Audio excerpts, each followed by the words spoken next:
It had been a long and bloody dawn.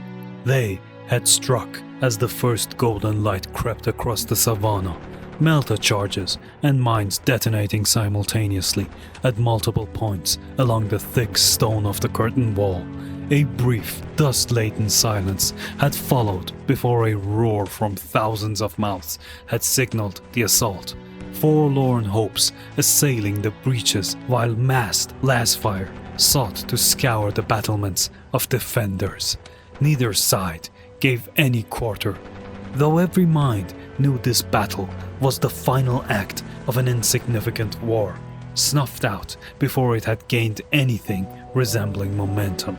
The remaining orcs fought with tenacity, for they had nothing left except desperation. In orbit, their ships were hollowed-out husks, burning the last remnants of oxygen, while on the surface, their leaders were trampled corpses, slain by hands unknown before the Imperium's forces made planetfall. There was nowhere for them to go, except into the darkness of their own demise. Carnadoc advanced with the others, a wave of Astra Militarum troopers following around him and his brothers like a river around boulders. Together, they spat death at the defenders, mercilessly grinding their defiance into the dirt. He stopped at the breach, for it was there that the first of his brothers fell. The apothecarian? Have you grown weary of battle, brother? Or is this an admittance of your lack in skill?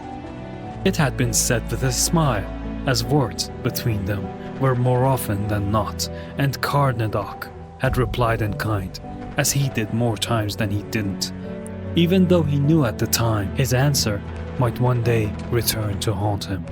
"I'll give you the Emperor's peace now if you continue." Daylight dimmed into a haze of smoke and dust. Second wave fire teams splashed stone with promethium as they reduced orc bodies to cinders, and Carnadoc searched the ruins for the hurt and fallen as the enemy were pushed further into the depths of their last redoubt. His chronometer told him that it had been less than 4 hours since the assault, yet already the outer walls had been secured. The status panel on his vambrace glowed yellow, a constant weighty reminder of the gene seed he now carried and the responsibility he bore. Meverus, his armor punctured in innumerable places by heavy weapons fire. Cephalion, his head lying next to his body with a half-dozen lifeless orcs beside. Persenius, hacked down as he became isolated from the rest of his squad. Carnadoc knelt beside the latter, his gauntlets as crimson as the helix painted on his shoulder guard, while his redactor did its bloody work. The final series of snicks and thumps preceded the acknowledgement from the status panel of another progenoid gland safely retrieved when he felt a presence behind him.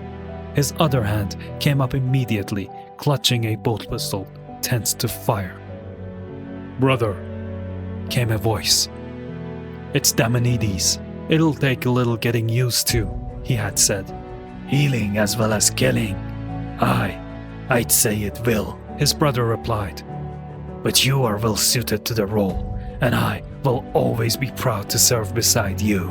They had clasped forearms in the old way of warriors, since before mankind had dared to sail the stars, and with a nod, his brother had departed deeper into the fortress he went.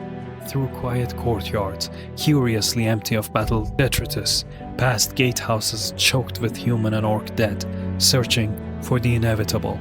On a rocky spur jutting out into the grasslands, he found a collapsed tower, fire blackened by flamer and demolition charges.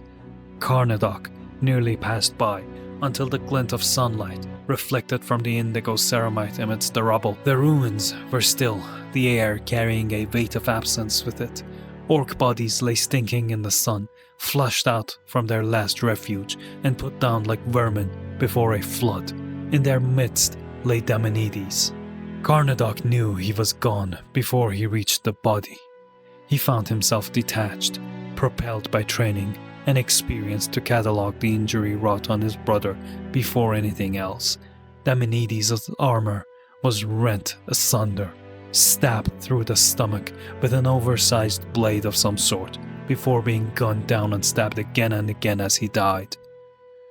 The ones that killed him had paid the price for their temerity. They lay scattered and broken by the avenging fury of his brothers. The squad had moved on, as they were charged to do. Duty came before grief. The weight of duty lies upon you. Do not fail your brothers, for you are the link between the past and the future. All of us die, though our spirits must return to serve the chapter anew. That is your burden. Carnadoc knelt and reached for his brother's helm. The seals loosened at his touch, and he pulled it free. Daminides' eyes were open, the lens of one obscured with blood. He closed them after a fleeting hesitation and leaned back. Images spun across his mind's eye. Early days of training together, pushing each other to greater heights and more outrageous feats, laughing with each other. Their celebration of their ascension to full battle brothers, the battles and firefights across the years as they fulfilled their purposes, the times they had saved each other's lives, gone now and ended. Yet it was an inevitability that it would end this way, for their purpose was to continue until they could continue no more, though the knowledge did nothing to fill the strange hollowness inside. Carnadoc brushed dust from his brother's armor and deployed his Narsethium. Sunlight caught on the hard edges of the bone saw. "Rest, brother," he said.